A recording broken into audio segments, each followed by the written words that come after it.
عزیز طلباء جماعت شم، آپ کیسے ہیں؟ ہم آپ کی خدمت میں خورشید اردو ادب چینل کی طرف سے آج ایک بڑا ہی دلچسپ اور مزاحیہ مضمون لے کر حاضر ہوئے ہیں۔ یہ مضمون بچے، اس کا نام ہے بچے، ٹھیک ہے؟ اور یہ مضمون احمد شاہ بخاری پطرس نے لکھا ہے، ٹھیک ہے؟ آج ہم اس کا صفحہ نمبر 91 پڑھیں گے۔ تو یہ بڑا ہی مزاحیہ مضمون ہے اور ساتھ ساتھ اہم بھی بہت، اتنا زیادہ اہم ہے کہ اس میں سے کچھ نہ کچھ ہر سال سوال آ جاتا ہے، اس لیے اس کو نظر انداز بالکل نہیں آپ نے کرنا، غور سے سنیں اور لطف، اس کی تحریر میں جو لطف ہے وہ بہت زیادہ آئے گا، آپ کو لطف بھی اٹھائیں اور کوشش کریں کہ ساتھ ساتھ الفاظ کے معنی بھی نوٹ کرتے رہیں۔ آئیے آغاز کرتے ہیں۔ سب سے پہلے یہ جو مضمون ہے یہ آپ کو میں بتا دوں کہ یہ تخلیقات پطرس ایک کتاب ہے، مصنف جن کا نام بھی لکھا ہوا ہے احمد شاہ بخاری پطرس، ان کی ایک کتاب ہے جس کا نام ہے تخلیقات پطرس، ٹھیک ہے؟ یہ سب سے اوپر یہ دیکھیں لکھا ہوا سب سے اوپر، تو اس میں سے یہ ایک مضمون چن کر آپ کی کتاب میں رکھا گیا ہے تاکہ آپ بچے بھی پڑھیں، اور پھر اس کے ساتھ ساتھ یہ ہے کہ ان کا مضمون پڑھنے کے بعد ایک بات یہ بھی یاد رکھیں کہ ان کی جو کتاب ہے آپ کی لائبریری میں موجود ہے، ٹھیک ہے؟ اس طرح کے اور بھی بہت سے مضامین ہیں جو آپ کو وہاں سے مل جائیں گے، اس لیے ان کی کتاب حاصل کر کے ضرور پڑھیں۔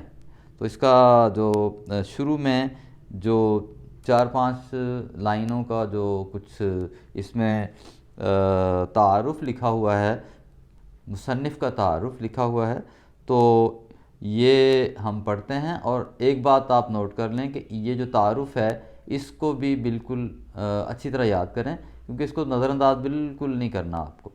اگر آپ نے اس کو اچھی طرح یاد کر دیا اور اچھی طرح ذہن نشین کر لیا تو آپ کو کم از کم اس میں سے 2 یا 3 نمبر مل جائیں گے، ٹھیک ہے؟ تو آئیے اس کا آغاز کرتے ہیں۔ احمد شاہ بخاری پطرس 1898 عیسوی میں پشاور میں پیدا ہوئے۔ ابتدائی تعلیم پشاور سے حاصل کرنے کے بعد گورنمنٹ کالج لاہور سے انگریزی میں ایم اے کیا، ٹھیک ہے؟ لیکچرر، پرنسپل، آل انڈیا ریڈیو کے ڈائریکٹر جنرل، اقوام متحدہ کے ڈپٹی سیکریٹری تک مختلف عہدوں پر فائز رہے، ٹھیک ہے؟ یعنی اتنے بلند رتبوں پر آپ نے کام کیا، خدمات انجام دیں، ٹھیک ہے؟ ملازمت کے دوران 1958 میں انتقال کیا اور نیو یارک میں دفن ہوئے، ٹھیک ہے؟ احمد شاہ بخاری پطرس کا شمار معیاری اور ممتاز ترین مزاح نگاروں میں ہوتا ہے۔ مزاح نگار میں نے آپ کو بتایا نا، یہ بہت بڑے اور نمایاں مزاح نگار ہیں، ان کی تحریروں میں بہت ہی مزاح پایا جاتا ہے، ٹھیک ہے؟ اور ان کی تحریروں میں شوخی، سلاست اور روانی ہے، یہ رواں ہیں آپ کی تحریریں۔ سلاست کا مطلب سادہ زبان استعمال کی گئی ہے، اس میں آسان زبان، عام فہم زبان استعمال کی گئی ہے، جو اس کو پڑھتا ہے اس کو بہت بڑے آرام سے ان کی ساری جو تحریر ہے سمجھ میں آ جاتی ہے، مشکل زبان استعمال نہیں کرتے، ٹھیک ہے؟ اس کے بعد اس میں شوخی بھی پائی جاتی ہے، یعنی اس میں چھوٹی چھوٹی جو ان کی تحریروں میں جگہ جگہ آپ کو شوخی، شرارت، مزاح نظر آئے گا، اور وہ جو پڑھنے والا ہے ان کی تحریر میں کھو جاتا ہے، اور وہ اس بات کا انتظار کرتا ہے کہ اس کو مستقل پڑھتا چلا جائے، آگے کیا ہوگا، اس کے بعد کیا ہوگا، اور پھر کیا ہوگا، اور یوں کرتے کرتے کرتے ساری تحریر اور ان کا مضمون ختم کر کے دم لیتا ہے، کیونکہ وہ اتنی دلچسپ تحریر لکھتے ہیں جس میں شوخی بھی پائی جاتی ہے، سلاست کا مطلب ہے آسان زبان استعمال کی گئی ہے، اور روانی بھی ہے، یعنی وہ اپنی تحریر میں اس میں روانی ہے، ایسا نہیں ہے کہ وہ ان کی تحریر میں کوئی رک جائے کہیں پہ آ کے، یا کہیں پہ آ کے اکتاہٹ کا سامان پیدا ہو جائے، یا انسان بیزار ہو جائے پڑھتا پڑھتا، لیکن ان کی تحریر میں یہ خوبی ہے کہ روانی ہے، یعنی وہ روانی سے ان کی تحریر میں جو روانی ملتی ہے، اور ساتھ ساتھ پڑھنے والے کو کیا کہتے ہیں؟ قاری، قاری کہتے ہیں پڑھنے والے کو، جو قاری ہے یہ قارئین ہیں جو وہ ان کی تحریر کو دلچسپی سے پڑھتے چلے جاتے ہیں۔ اسی لیے عام تعلیم یافتہ آدمی بھی اسے آسانی سے سمجھ کر لطف اندوز ہو سکتا ہے۔ یہ سب سے بڑی خوبی ہے کہ ان کی تحریر میں اتنی زیادہ شوخی ہے اور اتنی زیادہ وہ طنز ہے اور مزاح پایا جاتا ہے کہ جو عام تھوڑی سی جس نے تعلیم حاصل کی ہو نا، وہ بھی ان کی تحریر پڑھ کر آسانی سے اس کو سمجھ بھی لیتا ہے اور پھر ساتھ ساتھ لطف بھی اٹھاتا رہتا ہے۔ یہ دیکھیں اس کی ان کا جو احمد شاہ بخاری پطرس جو ان سے ہیں، ان کا جو تعارف ہے، اس لیے میں اس پہ زور دے رہا ہوں کہ اکثر سوالات اس میں سے آ جاتے ہیں۔ اس لیے آپ نے یوں کرنا ہے کہ ان کے تعارف میں سے خود سے آپ نے کثیر الانتخابی سوالات بنا لینے ہیں، جیسے آپ کو میں نے کلاس روم میں بتایا ہوا ہے کہ کثیر الانتخابی سوالات کس طرح بنائے جاتے ہیں، جسے آپ یہ دیکھیے کہ یہ جو صفحہ نمبر 93 ہے اس میں کثیر الانتخابی سوالات جو ان سے ہیں دیے گئے ہیں۔ اس لیے آپ یہ خود پڑھ لیجئے، 5 سوالات ہیں، ان کی طرز پر پھر آپ نے اپنی طرف سے اس میں سے سوالات مزید آپ نے کم از کم 7 سوالات بنائے، 7 سوالات بنانے ہیں۔ اور یہ جسے ایم سی کیوز کہتے ہیں نا، کثیر الانتخابی سوالات کا مطلب ہے ایم سی کیوز آپ نے خود بنانے ہیں تاکہ آپ کو معلوم ہو جائے کہ اس میں کیا کہا گیا ہے، ٹھیک ہے۔ اب میں نے آپ کو یہ اتنی لمبی اور جو اتنی زیادہ تفصیل سے جو بات کر رہا ہوں، اتنا اس پہ زور دے رہا ہوں، اس لیے زور دے رہا ہوں کہ بعض بچے تعارف کو بالکل ہی چھوڑ دیتے، کہتے کوئی بات نہیں، اصل جو ان سے ہے نا سبق کی طرف آئیں۔ بھئی یہ بھی سبق کا حصہ ہی ہے، یہ سبق سے باہر نہیں ہے۔ سوالات آ جاتے ہیں اور آگے لکھا ہوا ہے آسانی سے سمجھ کر لطف اندوز ہو سکتا ہے۔ ان کے مضامین میں اب کون کون سے مضامین ہیں ان کے؟ مرید پور کا پیر، ایک مضمون کا نام ہے مرید پور کا پیر۔ اس کے بعد ہے لاہور کا جغرافیہ، یہ ایک اور مضمون ہے، ٹھیک ہے۔ اس کے بعد ہے مرحوم کی یاد میں۔ اس کے بعد ہے ایک مضمون ہے ان کا کتے، ان کے مزاح کے شاہکار ہیں۔ شاہکار کہتے ہیں سب سے بڑا کارنامہ، یعنی انہوں نے یہ جو ادب ہے، اردو ادب میں جو یہ چند نام، ویسے تو بہت سے مضامین ہیں ان کے، لیکن جو چند نام آپ کی کتاب میں یہاں پہ دیے گئے ہیں وہ اس میں یہ بتایا گیا ہے کہ یہ ان کے مزاح کے شاہکار ہیں۔ اب آپ لائبریری میں جائیں گے، ان سے جو وہاں پہ سر بیٹھے ہوتے ہیں انہیں کہیں کہ سر ہم نے پطرس بخاری کی کتابیں جو سی ہیں ان کو پڑھنا ہے، تو آپ ہمیں کوئی کتاب ایشو کر دیں تو ہم یہ مضمون پڑھیں گے، ٹھیک ہے۔ پھر آپ کو بڑا ہی مزہ آئے گا۔ تو یہ اس میں سے مثال کے طور پر سوال یہ آ سکتا ہے کہ لاہور کا جغرافیہ کس نے لکھا ہے، ٹھیک ہے۔ تو اگر آپ نے پڑھا ہوگا غور سے یہ سارا چیپٹر، تو پھر آپ یہ لکھیں گے کہ یہ پطرس بخاری نے لکھا ہے۔ آپ اس کو صرف پطرس بخاری لکھ دیں گے نا تو پھر بھی آپ کا سوال کا جواب درست تسلیم کیا جائے گا۔ تو احمد شاہ بخاری پطرس مکمل نام ہے، لیکن پطرس بخاری لکھ دیں گے تو وہ بھی ٹھیک ہے۔ اس کے بعد آگے ہے، اب ہم اس کا باقاعدہ جو سبق ہے نا، یہ تعارف کے بعد سبق کا آغاز کرتے ہیں۔ یہ تو آپ سب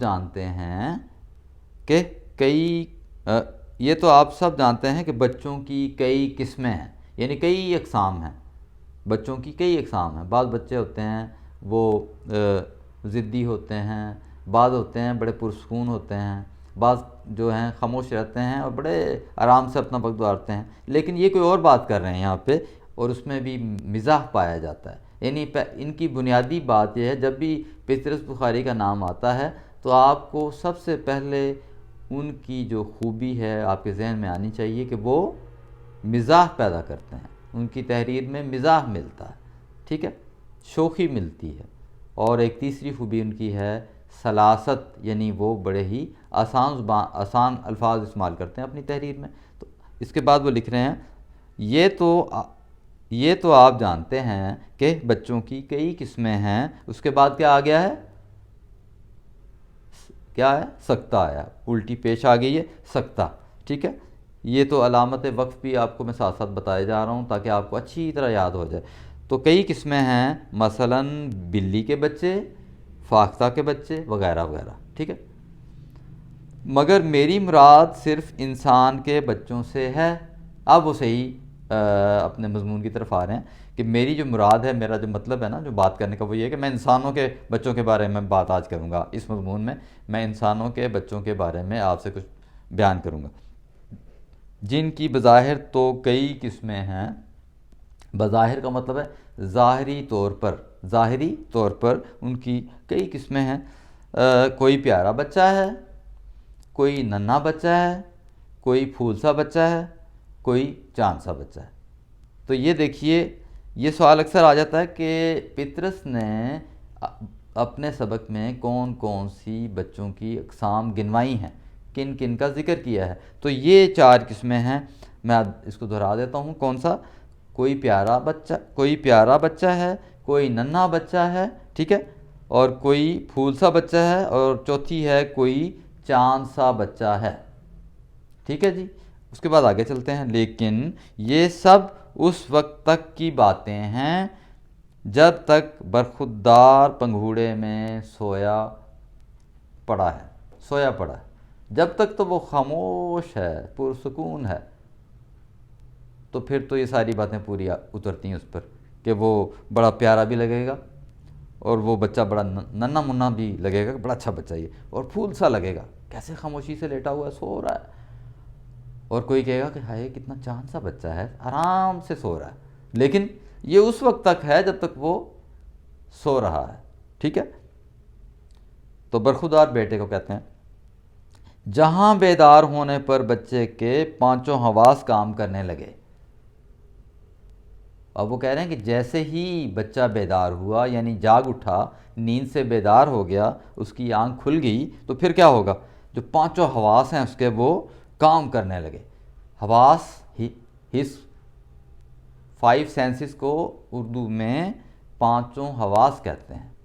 بعض بچوں کو نا اردو کا پھر بعض وقت بتانا پڑ جاتا ہے مجھے، تاکہ ان کو ذرا اچھی طرح ذہن نشین ہو جائے۔ بعضوں کو پتہ ہی نہیں ہے، اس لیے میں انگلش میں بھی تھوڑا سا بتا دیتا ہوں تاکہ آپ کو اچھی طرح سمجھ آ جائے کہ 5 حواس خمسہ بھی کہلاتے ہیں اردو میں، جو اور زیادہ مشکل ہے یہ لفظ، تو آپ کے لیے میں ویسے آپ کو بتا دیتا ہوں کہ یہ جو 5 جو سینسز ہیں ان کے بارے میں، تو ان میں 5 کام کرنے لگیں۔ بچے نے ان سب خطابات سے بے نیاز ہو کر ایک الارم کلاک کی شکل اختیار کر لی۔ جیسے الارم نہیں بجتا، آپ الارم لگا کے سو جاتے ہیں تو ایک دم سے اٹھتے ہیں، تو جناب فٹافٹ اٹھ کے جو ہے نا الارم دیکھتے ہیں کہ ٹائم کیا ہو گیا، فٹافٹ اٹھ کے اپنا کام شروع کر دیتے ہیں۔ اسی طرح بچہ سویا ہوا ہے، جب وہ اٹھتا ہے تو ایسا لگتا ہے جیسے پورے گھر میں ایک الارم بجنے لگا ہے، ٹھیک ہے۔